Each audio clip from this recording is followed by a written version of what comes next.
साहब को, वो तशरीफ लाएं स्टेज पे। ये जफर साहब क्योंकि खुद माशाल्लाह यहाँ पे कोई 300-400 कनाल के ऊपर पोटहार में यहाँ पे ब्याब हो गया ज़मीन को आबाद करने में हेल्प कर रहे हैं, और ख़ुद ये वहाँ पे फार्म पे ही रहते हैं। तो हमारा पोटहार के अंदर ख़ास तौर पे जो बहुत से ऐसे लोग हैं जो कि जिन्होंने कि ज़मीनें ख़रीदी हैं, उनके जो बहुत चैलेंजेस आते हैं, और उसके बाद वो कल्टीवेशन में जो चैलेंजेस उसको आते हैं। तो मैं चाहूँगा कि 2 मिनट अगर शॉर्टली ज़रा उसके बारे में भी हमें बताएं, और अपना एक्सपीरियंस जो एग्रीकल्चर के हवाले से है, ताकि जो लोग फ्यूचर में एग्रीकल्चर को एज ए प्रोफेशन लेना चाहते हैं, उनको क्या क्या चैलेंजेस आ सकते हैं, प्लीज अगर वो आप थोड़ा सा एक्सप्लेन करें।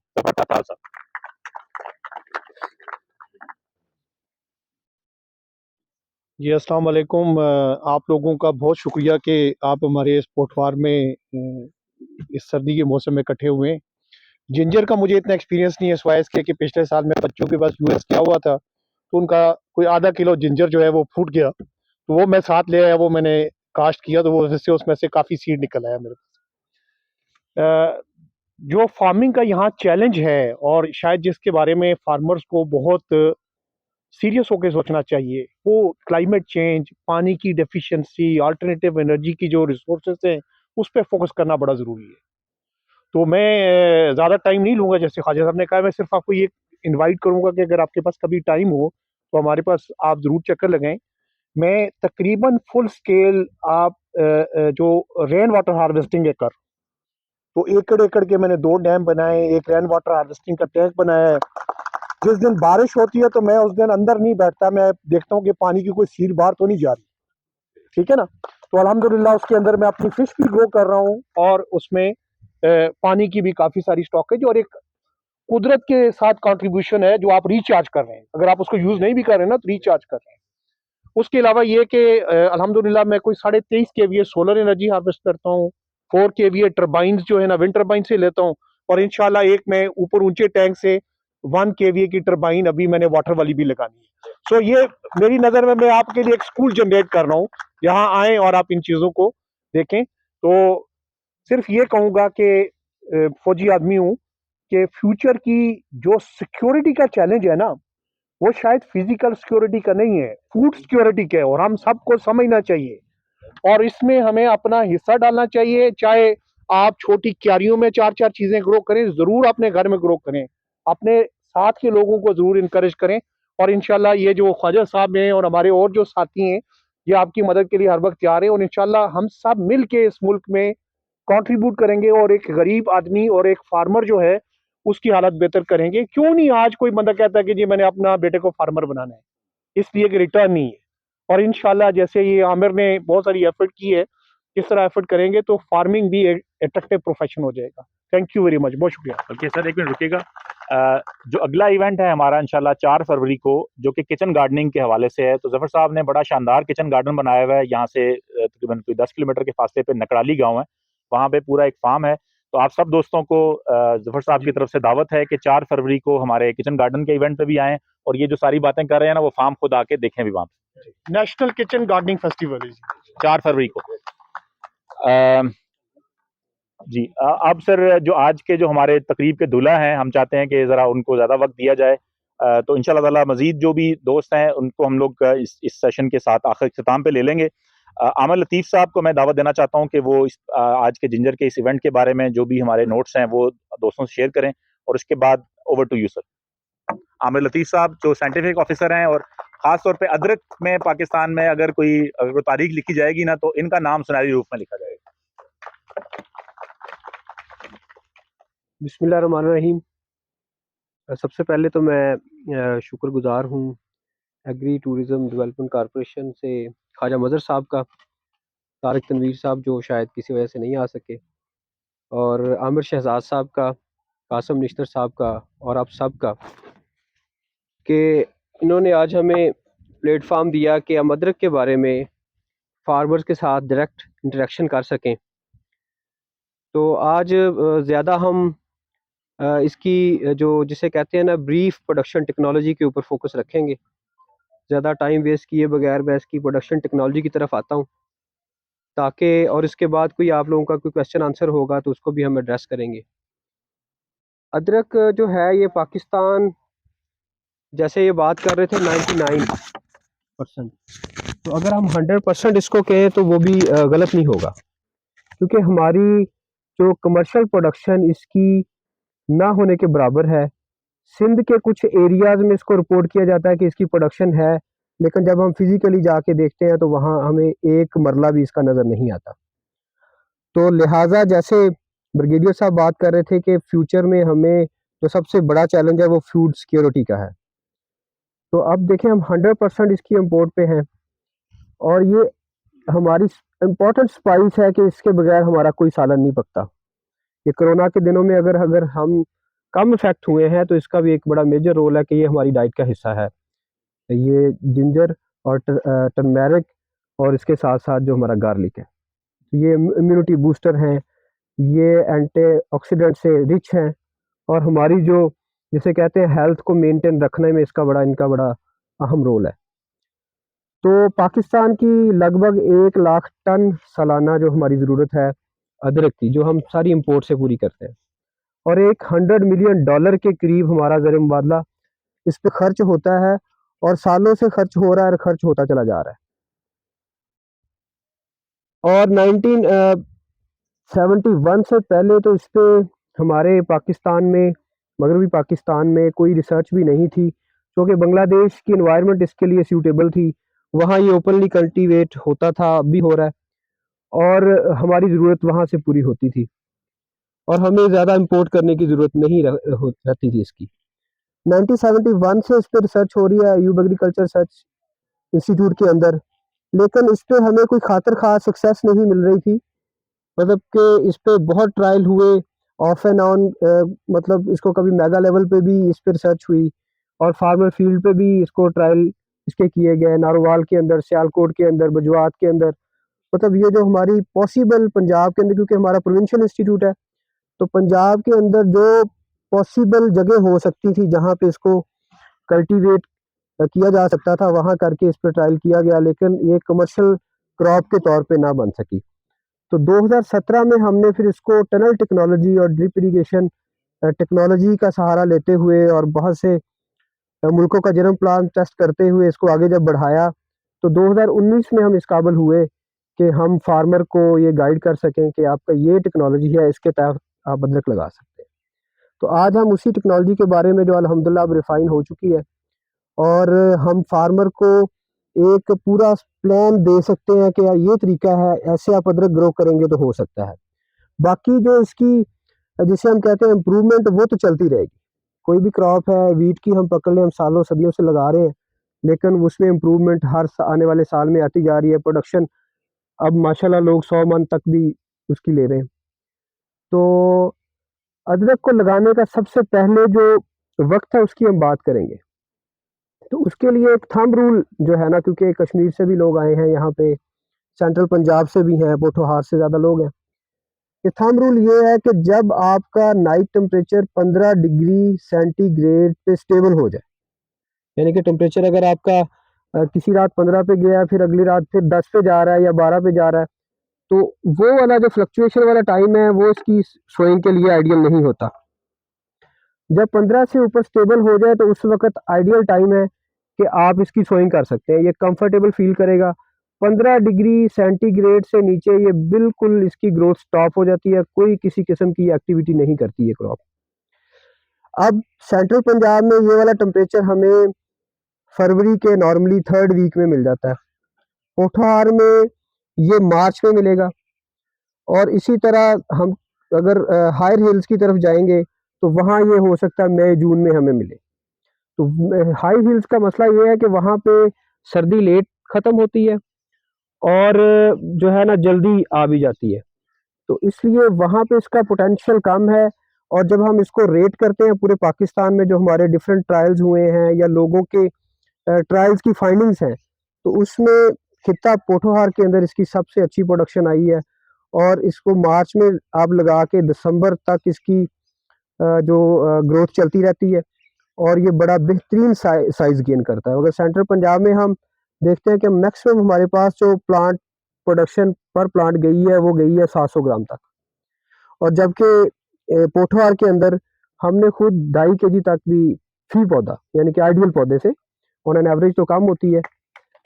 तो ये इतना आप डिफरेंस देख लें कि 2.5 kg तक, 2 से 2.5 kg, यानी कि 2000 ग्राम से लेके 25,000 वो सॉरी 2500 ग्राम तक इसकी प्रोडक्शन गई है। तो जो कि बड़ा पोटेंशियल है कि हम तो इसको अगर इस पे फोकस करें तो इंशाल्लाह हम जो टॉप की जो प्रोडक्शन कंट्रीज है उनका मुकाबला कर सकते हैं। तो ये पोटेंशियल की बात है। बाकी मसले मसाइल इसकी मैनेजमेंट वो हम करेंगे डिस्कस इंशाल्लाह। तो टाइम ऑफ सोइंग के बाद ये इसको बड़ा इंपॉर्टेंट है कि अगर हम इसको अर्ली लगा दें, सम टाइम लोग हम थोड़ा ये करते हैं कि यार मैं इसके पौधे अर्ली बना लूँ, टेम्परेचर अभी लो होता है इसकी, हम नर्सरी के लिए प्री स्प्राउटिंग के लिए इसको लगा देते हैं सैंड के अंदर। तो क्या होता है कि अल्टीमेटली वो सीड हमारा गल जाता है, हम समझते हैं कि ये सीड ठीक नहीं है या इसके अंदर कोई बीमारी है या इस तरह के मसले मसाइल है। तो ये आपने सबसे पहले टाइम ऑफ सोइंग का बहुत इसमें इंपॉर्टेंट रोल है कि जैसे ही टेम्परेचर 15 डिग्री से ऊपर स्टेबल हो उस वक्त आइडियल टाइम है कि इसकी सोइंग कर दें। हाँ, फिर अब जितना लेट करते जाएंगे उतना रिस्क आ जाता है आगे, क्योंकि हमारे यहाँ इसको जो ज़्यादा चैलेंज है वो हीट का चैलेंज है। बेसिकली ये जो जिंजर की क्रॉप है ये माइल्ड एनवायरनमेंट को, ट्रॉपिकल जो क्लाइमेट होती है, लाइक अगर हम बात करें इंडिया का जो साउथ रीजन है, मतलब उनकी जो केरला स्टेट है, उनका कर्नाटका है, सिक्किम, असम, बेंगलोर, ये वाली उनकी 7 सिस्टर स्टेट जिन्हें कहते हैं, वो आइडियल है। वहाँ इसकी ओपन कल्टीवेशन होती है। वहाँ पीक जून में टेम्परेचर 32-33 से ऊपर नहीं जाता, और हमारे सेंट्रल पंजाब में तो 45 हर साल क्रॉस कर जाता है, और इवन पोठवार के अंदर भी 40 प्लस होता है। तो हीट का चैलेंज की वजह से इसको 15 डिग्री स्टेबल होते ही आपने इसको काश करना है। ये सबसे इम्पोर्टेंट स्टेप है।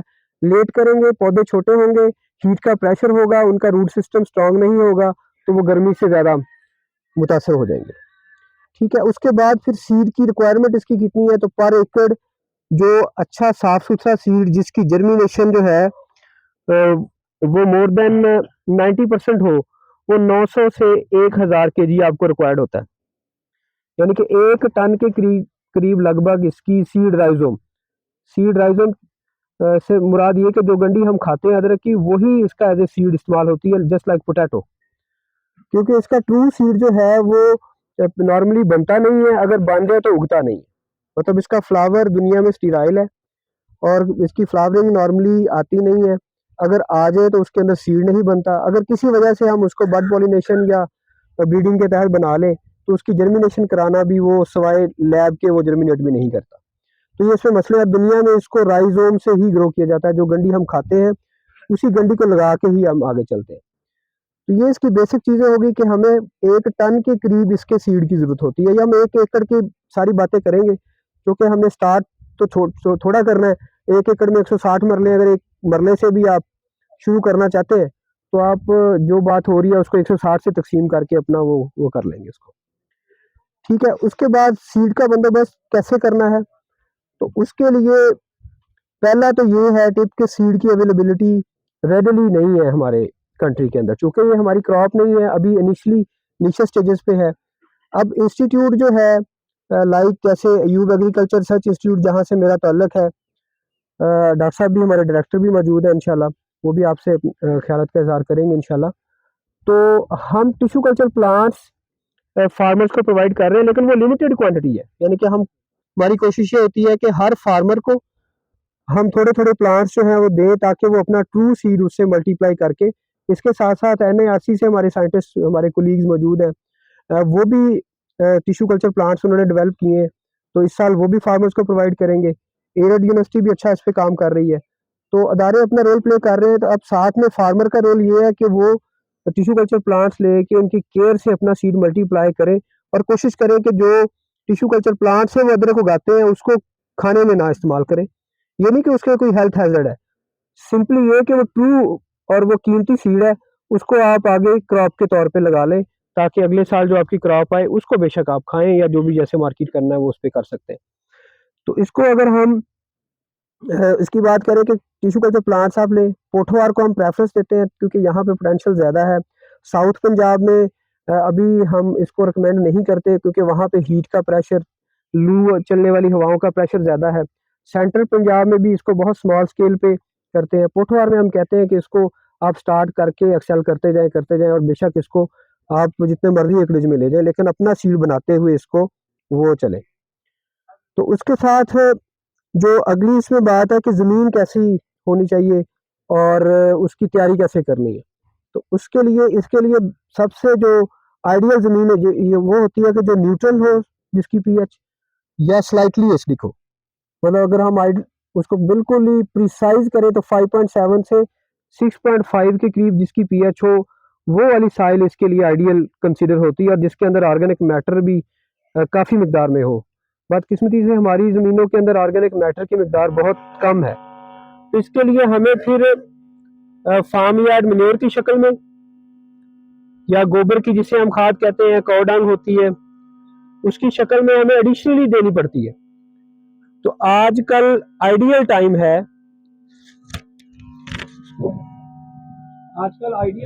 कि आप जो है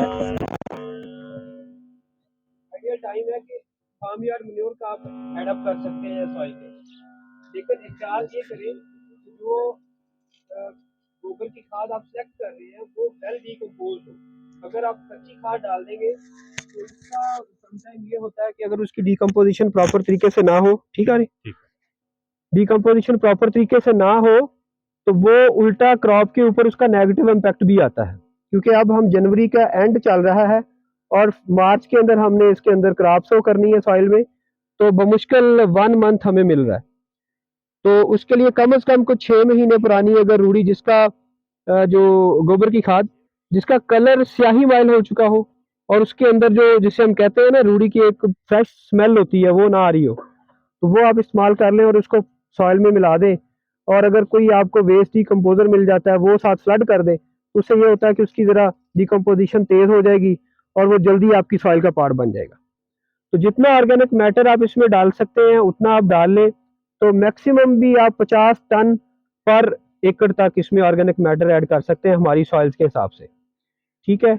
और जब आपकी सॉइल में ऑर्गेनिक मैटर होगा तो वो आपकी क्रॉप जो है उसमें वेल थ्राइव करेगी, क्योंकि सॉइल आपकी पोरस रहेगी, पानी को जो वत्तर है उसको मेंटेन रखेगी।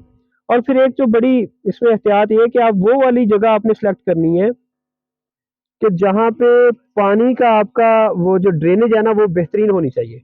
मतलब ये ना हो कि मानसून में बारिशें हो और पानी सारा वहाँ खड़ा हो जाए। अगर पानी वहाँ खड़ा होगा तो उससे क्या होगा कि आपकी जो राइजोम है वो गल जाएगी, यानी सॉफ्ट रॉट ऑफ जिंजर एक इसकी डिजीज़ है, वो उसको लिए एक फेवरेबल एनवायरनमेंट बन जाता है कि आप ऊपर आपके गर्मी है, क्योंकि हमारे मानसून में भी टेम्परेचर हाई चल रहा होता है, तो नीचे से अगर मॉइस्चर भी बहुत ज़्यादा, over irrigation, water lot condition बन जाए तो वो डिजीज़ आती है और पौधा पूरा ख़त्म हो जाता है और उसमें हमें कुछ भी नहीं मिलता। तो इस तरह से आपने इसको बनाना है कि जितनी भी बारिश हो जाए आपके फील्ड के अंदर पानी फ़ौरन निकलना चाहिए। तो ये एक बड़ी एहतियात है इसके अंदर। अब उसके साथ ये करना होता है कि जब आपने इसको सो करना है तो उससे पहले सीड ट्रीटमेंट कर लें। अगर तो किसी ने घर खाने के लिए kitchen gardening point of view से लगाना है तो फिर सीड ट्रीटमेंट करने की ज़रूरत नहीं है। सिंपली आप क्या करें कि उसको आप छोटे पीसेस में तोड़ें। पीसेस में तोड़ने के बाद उसको 2 से 3 दिन के लिए ड्राई कर लें। वो जब ड्राई हो जाएगा तो जो वहाँ पे कट साइड है ना उसकी, वो उसकी हार्डनिंग हो जाएगी। वहाँ से पैथोजन की एंट्री, डिजीज़ की एंट्री, दूसरे लफ्ज़ों में, वो इंतहाई कम हो जाएगी। तो वो सिंपली जो किचन गार्डनिंग वाले दोस्त हैं, वो उसको 2-3 दिन की बजाय 5 दिन उसको ड्राई कर लें। ड्राई करने के बाद फिर उसको आप करें इसको जरा और बिल्कुल काफ़ी ज़्यादा करीब है। अच्छा जी, उसको आप 5 दिन के लिए जो है ना वो ड्राई कर लें, और जिन्होंने उसको कमर्शियल पर्पज़ के लिए लगाना है तो वो 2 से 3 दिन उसको ड्राई कर लेंगे तो वो सफिशिएंट होगा। उसके बाद उसकी सीड ट्रीटमेंट करें। सीड ट्रीटमेंट करने के लिए कोई सा अच्छा आप फंजीसाइड और बैक्टीरिसाइड भी ले सकते हैं, मैं नाम भी बोल देता हूँ। उसमें मैंकोजेब जो है वो बहुत ज़रूरी है कि आप उसको 10 ग्राम पर लीटर वाटर से